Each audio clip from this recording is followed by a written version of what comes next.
안녕하세요. 해외 시선은 세계인들의 소식과 반응을 알려드립니다. IMF의 세계 경제 성장률 발표로 인해 한국은 선진국, 일본은 후진국으로 인증됐다며 일본에서 자국의 현 상황을 욕하면서 한국을 부러워하고 있는 상황입니다. 국제통화기금으로 알려진 IMF에서는 며칠 전 세계 경제 전망 업데이트 보고서에서 세계 경제의 성장률을 4월에 발표한 전망치와 같은 6%로 유지하였습니다. 세계의 평균 전망치는 그대로 유지가 되었지만 내용물을 들여다본다면 상황은 조금 다릅니다. 발표에 따르면 선진국들은 4월에 전망치보다 0.5% 상승했고 개도국은 0.4% 하락한 수치인데요.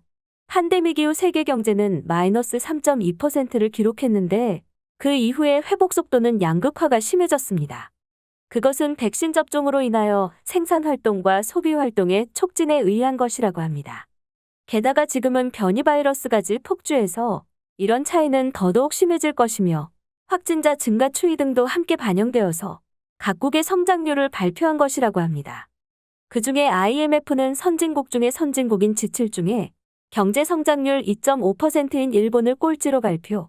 일본은 G7 국가 중에 유일하게 4월 대비 성장률 하락이라는 기염을 토했습니다.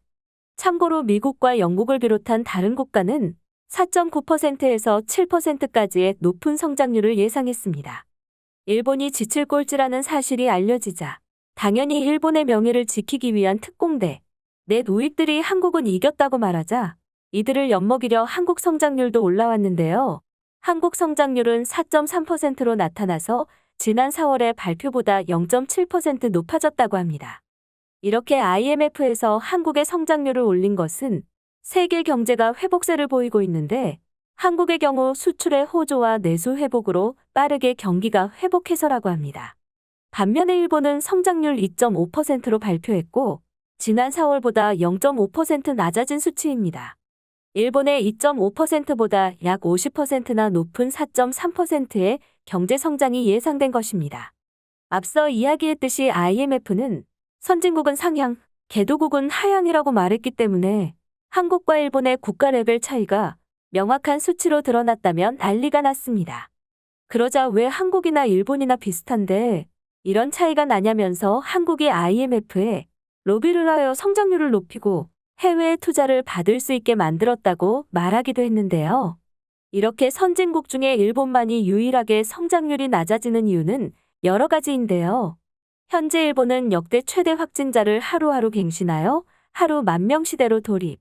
그러면서 백신 접종률은 백신 수급이 안 되어 더디게 올라가고 있는 것도 반영이 되었습니다. 올림픽의 시작과 동시에 일본의 확진자가 급증하는 현상이 일어났음에도 스가 요시히데 총리는 올림픽과 관계없다며 그저 면피하려는 모습을 보이고 있습니다. 올림픽으로 인하여 표면적으로 드러나는 부채 또한 증가하였으며 도쿄도민에게는 1인당 약 100만 원씩의 빚이 늘었을 정도라고 할 정도로 올림픽의 여파가 크며 현재 4차 산업시대로 들어와서는 미래먹거리인 첨단 산업의 부재가 큰 상태라고 합니다.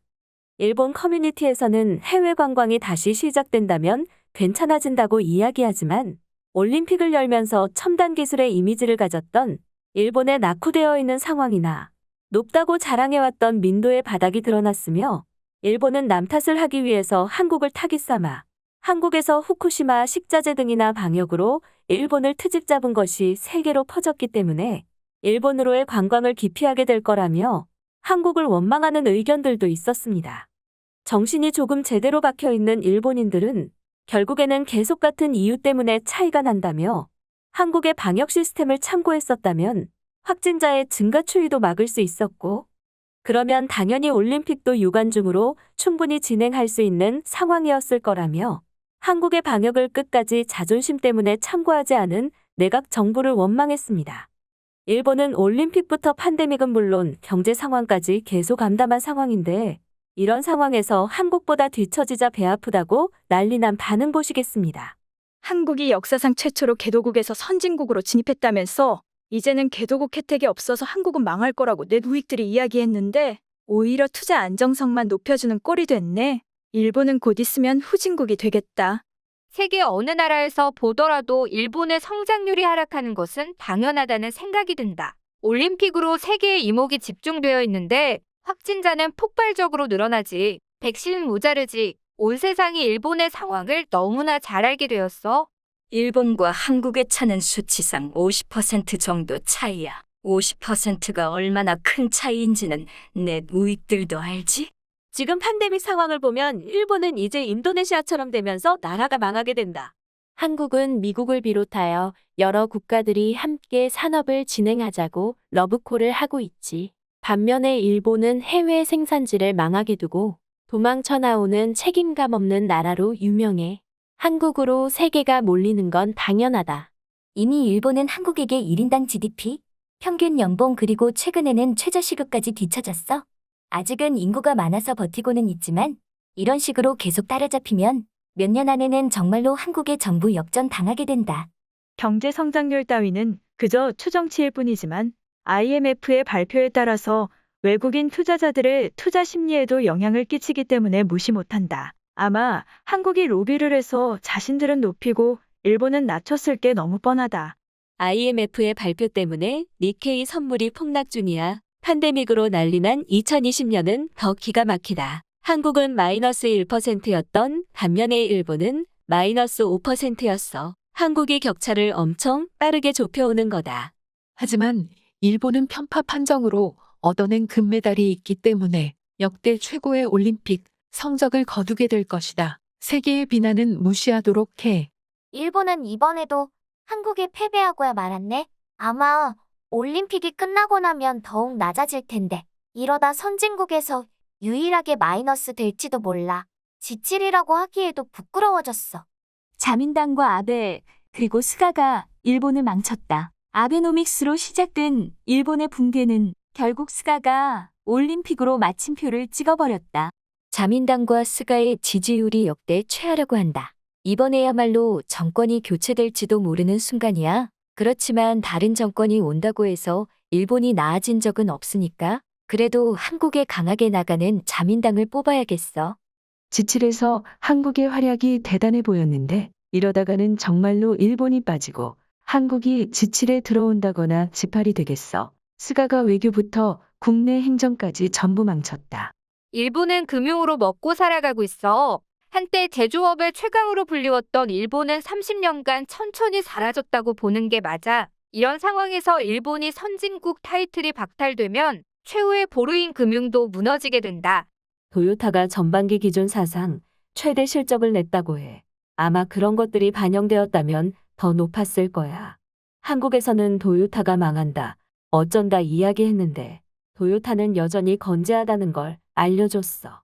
무역 제재를 했는데 한국의 경제 성장률이 높은 건 일본이 주지하는 소재를 국산화했기 때문인 건가? 도무지 이해를 할 수가 없어. 한국에는 딱히 경기를 회복할 수 있는 재료가 없는 것 같은데. 냉정하게 보면 한국과 척을 져서 잘 되고 있는 일이 더 이상 없는 것 같아. 과거에는 한국 따위 뭐라든 상관없었지만 지금은 외교든 경제든 한국이 필요하다. 한국은 일본보다 접종률도 낮은데 어떻게 일본보다 성장률이 높은 거지? IMF의 기준은 자기들 입맛대로 정하는 건가? 누가 봐도 한국이 고망하게 되는 거잖아. 한국에게 패배하여 많은 넷 우익들이 분통 터져하는 반응들이 많았습니다. 당연히 이런 결과 또한 한국의 로비라거나 IMF는 무시해도 된다는 등의 이야기를 했는데요. 이번 IMF의 경제 성장률의 팬데믹의 확산과 백신 접종률을 기반한 회복이 반영된 만큼 현재 한국의 확진자도 늘어나고 있고 접종률도 느리게 올라가고 있어서 걱정인데요. 한국도 방심하지 말고 끝까지 잘 대처하여 완전히 팬데믹에서 벗어났으면 좋겠습니다. 해외 시선은 여러분의 구독과 좋아요에 힘을 냅니다.